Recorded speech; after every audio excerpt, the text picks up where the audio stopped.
Chapter 16 Encounters. Chapter Content. During the following days, Lith made several discoveries about the changes he had undergone. His body felt lighter than ever, all his physical abilities augmented, all his senses sharper and heightened, compared to before. There had also been cosmetic changes in his appearance. The moles on his body had visibly shrank, his skin was smoother than after a spa treatment back on Earth, and most of the freckles around his nose and eyes had disappeared. Lith took note of all these changes, trying to understand what had happened, but he could not care less about beautifying effects. Even with no moles and freckles at all, he would still look like a crude hillbilly. If his mother had passed anything to him, he was unable to notice. Unlike his sisters, Lith had nothing of her beauty or grace. Alina moved like a ballerina, while he was rough and clumsy enough to feel like a caveman. Lith had deep-set eyes like his father, a high forehead and a nose a little too big to be proportionate to his visage. He wasn't ugly but not even cute. The best he could give himself was a solid 6 out of 10. Lith's only hope for improvement was the teenage growth spurt, to get rid of his thin and scrawny build. Figuring out the changes in the mana core required even more time. Lith understood that his mana had undergone a qualitative change, becoming purer and denser. This allowed him to cast stronger spells, also reducing the time he needed to manipulate elemental and spirit magic, resulting in faster casting speed. Through Invigorate, he could now spot the presence of that tar-like material scattered all around his body, in his organs, blood vessels and even in the neural pathway. Whenever he used the accumulation technique, he could feel the smaller tar-like particles being pulled toward the mana core, while the bigger ones would fragment over time, shrinking in size before actually moving. Confident in his new strength, Lith started getting deeper in the woods, hunting for bigger preys. He was no longer afraid of predators. Instead of avoiding them, he started looking out for them. Lith wanted for his family to have enough fur to make a set of warm clothes for everyone.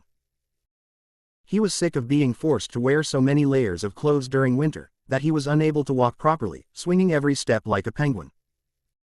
The problem was that Lith still moved through the forest making a lot of noise, exuding enough killing intent to scare away anything that wasn't stupid or desperate enough to stand in his way. It was only thanks to the life vision spell combined with spirit magic that he was still capable of hunting.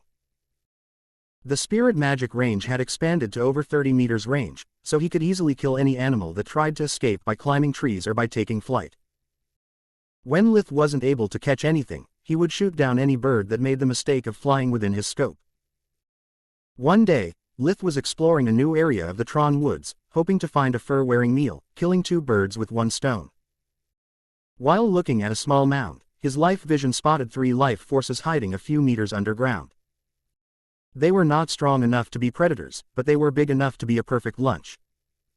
If those are rodents or other smart animals, there could be more than one exit. I have no time to waste, I'll force them out. After getting on the highest spot of the mound, always keeping both eyes on the prize, he used earth magic. Magna. The ground around him started to shake, making the burrow and the small tunnels collapse. The creatures started panicking, taking the most direct route out. Lith started running, following their underground movements as close as possible, not letting them get out of the spirit magic range. From a well-hidden hole near a bush, came out 3 big fat rabbits, 2 of them still wearing a snow-white fur. Lucky, Lith screamed while snapping his fingers, forcing the rabbit's neck to a 180 degrees turn. I'll keep the brown-white one for myself, while I'll trade the other 2 pelts with Celia for some fur of lesser quality but much more quantity. Today is really my lucky day. Lith was so used being alone in the woods to always think out loud, to break the feeling of isolation. He hung the rabbits to his belt by the ears and started walking toward Celia's house. After a few steps, Lith heard an odd sound closing in. He had never heard it before, so he started looking around for its source. Soon he could see 2 horses in the distance, galloping in his direction. FCK, it seems I have been too loud. Fight or flight. To answer his own question, he activated life vision again. The horses were just horses, while the men were far from impressive. The one taking point was barely as strong as Celia, while the one behind was even weaker than Roz, Lith's father. Lith forced himself hiding a cruel smile. Well, my first encounter with complete strangers in this new world. Are they good people? I bet that humans are humans everywhere. This would mean that they are A*** holes. I can't wait to find out. Lith stood there, waiting for them to arrive. The first man was clearly a servant, dressed in a hunter suit made of leather of low quality with a crest on both his chest and shoulders. He was an unshaven middle-aged man, with pitch black short hair, mean and angry eyes sitting on a face worthy of a mugshot. The one behind him was dressed with a suit of much better quality, probably brand new. He wore the same crest on his chest, but this one seemed to be made of silk and gold embroidered. He was a kid maybe 16 years old, with a handsome face and the build of a swimsuit model. The tight-fitting leather emphasized his muscular body moving in tune with his horse. Lith felt really pissed off, and he knew exactly why. I really hope he is as much of a DCK as he is handsome. Otherwise not only I will be forced to start to believe in Prince Charming, but I will also die of envy. Hey, kid, the servant had a rude tone of voice. What was that noise from before? Lith put on his best innocent expression, playing wolf in sheep clothes. Good day, sir, it was just me hunting. I'm sorry if I scared you. Lith's voice sounded genuinely apologetic. He wanted to give them the benefit of the doubt. Where did you get those? He said, ignoring Lith's apologies and pointing at the rabbits.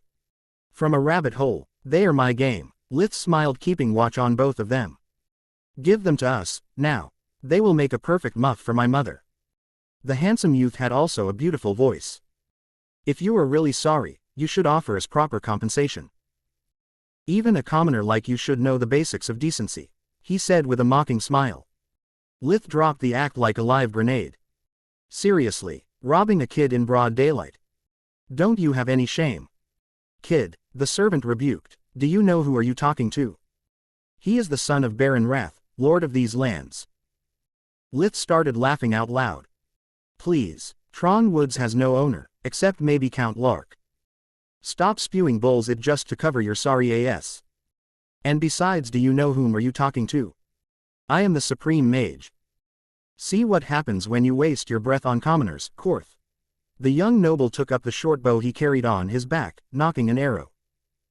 They are just too stupid, it's in the nature of things. He shot the arrow with perfect aim towards Lith's heart.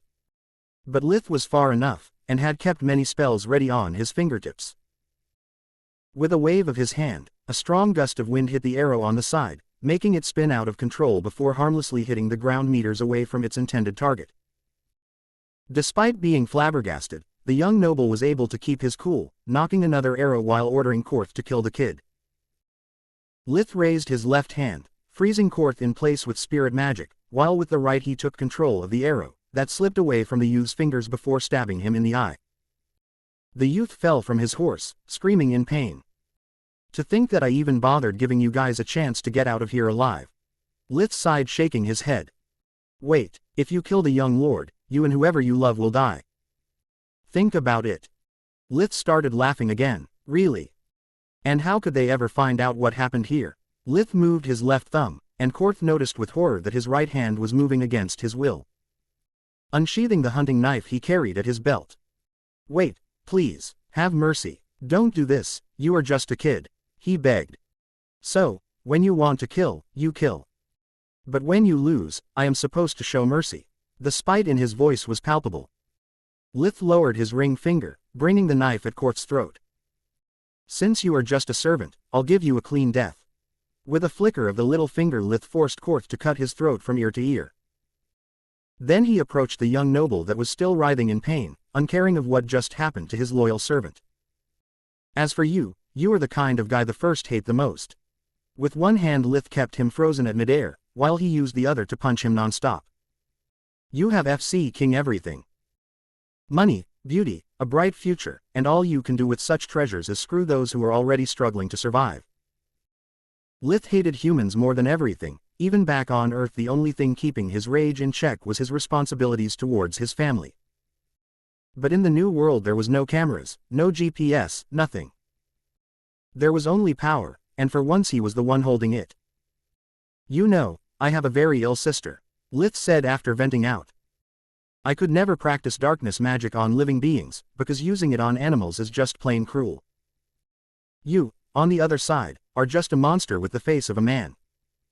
You will make a perfect specimen for my research. Tron woods resounded with screams for hours before death could come to claim her prize. Chapter 17 Encounters 2. Chapter Content. While Lith was approaching Celia's house, he felt a profound sense of shame tormenting him. It's a shame to waste so much good equipment and horse meat, but I have no plausible excuse for it. Our farm could really use a couple of horses, but what if someone recognized them? Too many risks for so little reward. Destroying everything was the right thing to do. Once he had finished with his experiments, Lith used darkness magic to wipe out any trace or proof of what happened, turning everything into dust. Celia was so excited seeing the two rabbits to let slip her dire need for them, to fill the order of a very generous client. Respecting his master's teachings, Lith exploited the situation. "Hunters don't do favors, they make deals," he quoted. In exchange for the snow-white rabbits, Lith managed to get a full set of warm clothes of lower quality, and Celia would personally tan the remaining pelt for free. That and the 3 rabbits ready for the cooking earned him great praise from his family, except Orpal. Over time he had started to consider all the food that Lith brought home for granted, so his hatred and envy returned stronger than ever. That little leech, hunting with magic is easy, any idiot could do it. Everything he does is a slap in my face. I never get the respect that I deserve as the firstborn, and it's all his fault. First, he flaunts his luck hunting, then he plays martyr, asking mother and father to let that piece of trash of Tista be the first to have fur clothes. What can Tista possibly do with them? Getting ill with style. No, Lith did it on purpose. He knows that my stupid parents still resent me for telling the truth about that cripple. Lith did it only to make me lose face compared to him. The truth was quite different from Orpal's self-centered interpretation. Lith really loved Alina, Rina and Tista, while Orpal was never on his mind.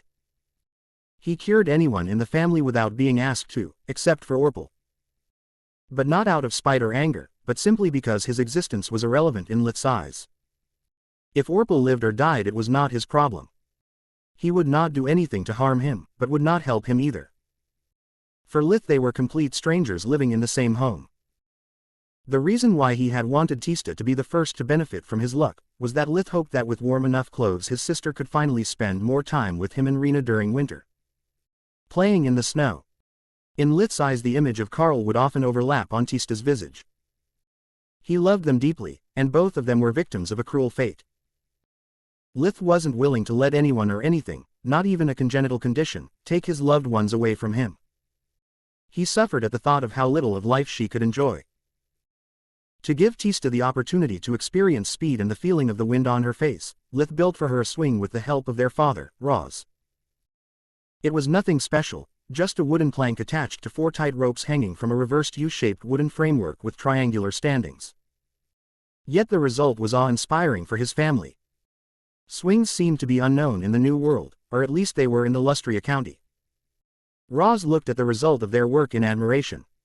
"It's amazing. Why the 3 wooden beams instead of just 1? "Safety reasons," Lith explained while using earth magic to make the last 10 centimeters of the beams sink underground, making the swing impossible to topple by bad weather or too vigorous movement. That way both ends are like a chair.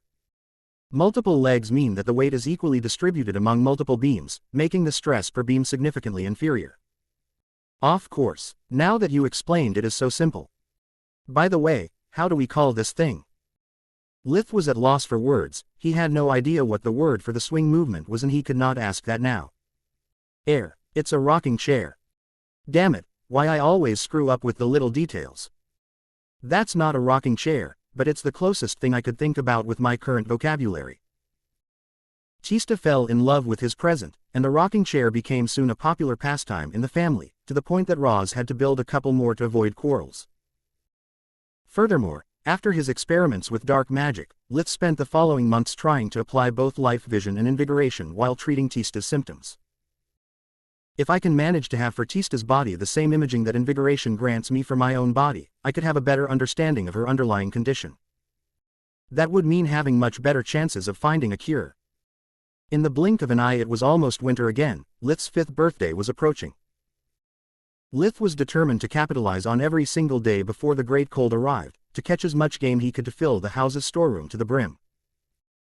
He had no idea how cold the incoming winter would be, and even if he was probably strong enough to survive a storm, he doubted his parents would allow him to test his theory.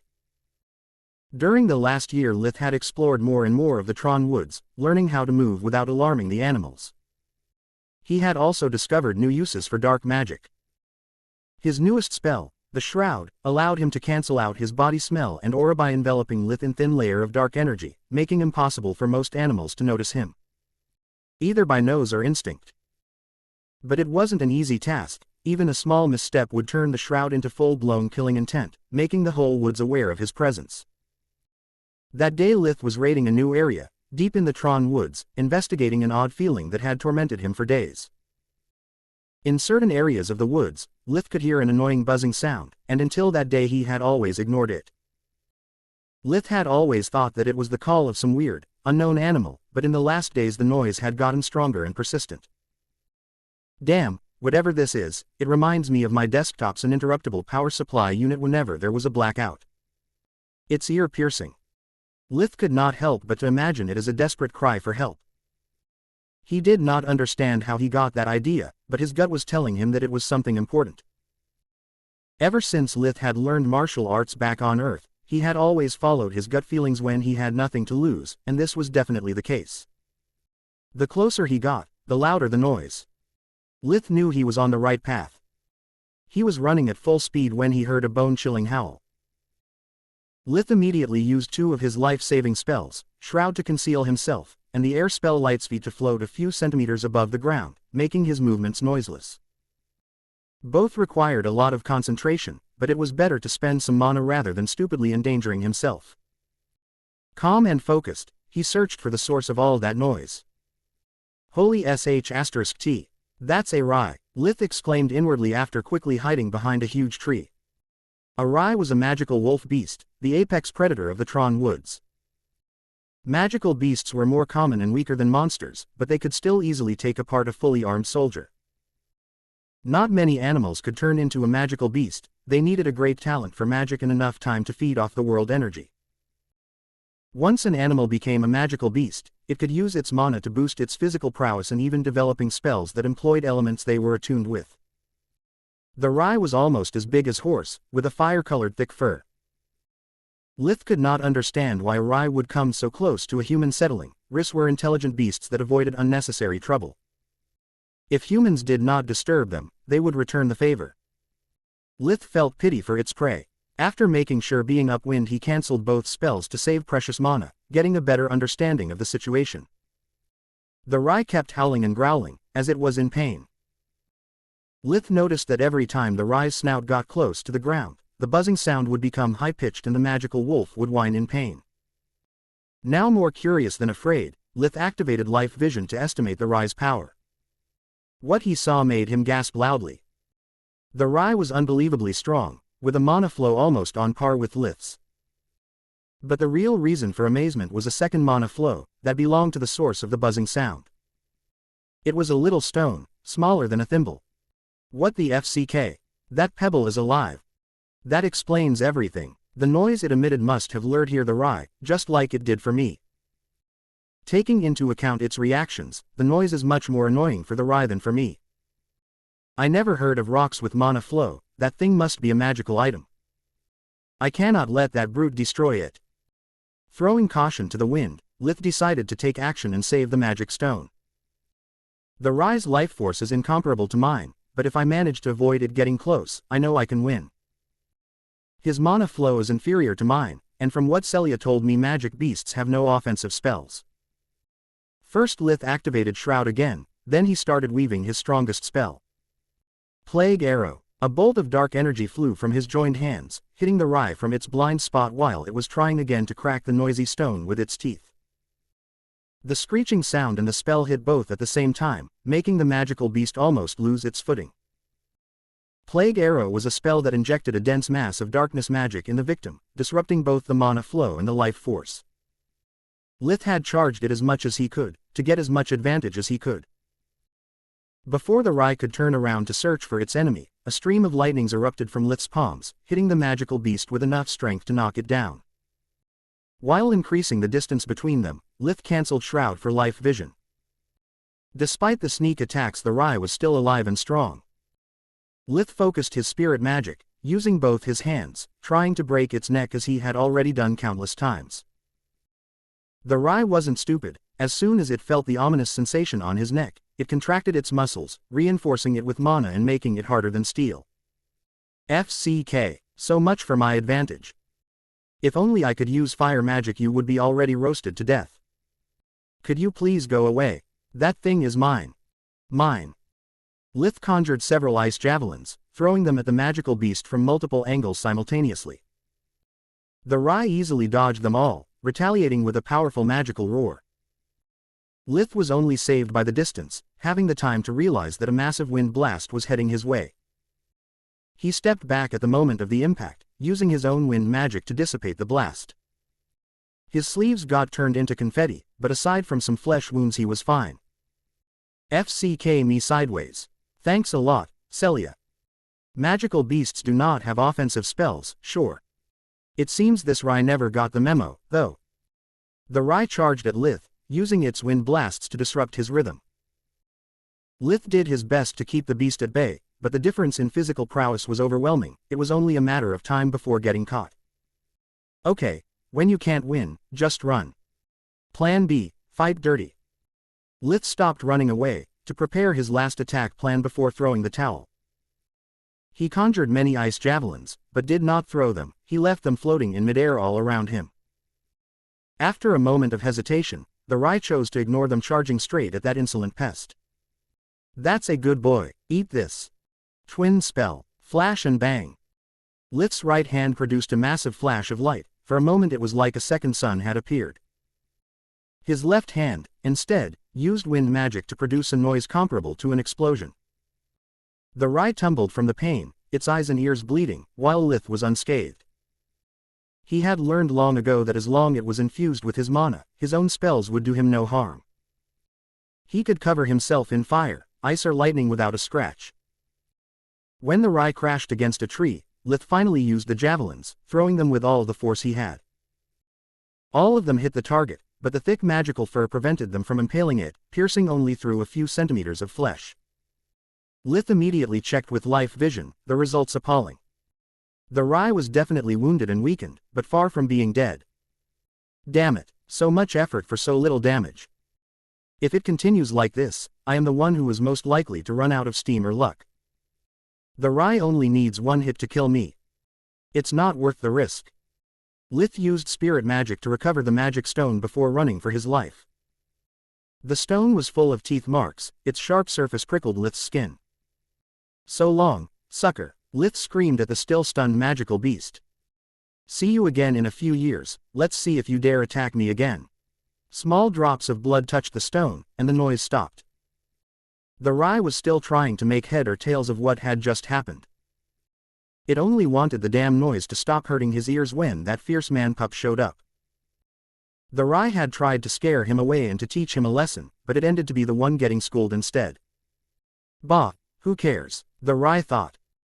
I wanted to get rid of that stupid rock and in one way or another I got the job done. That was one feisty pup, though. I pray that he shows more consideration towards his pack than he did for me.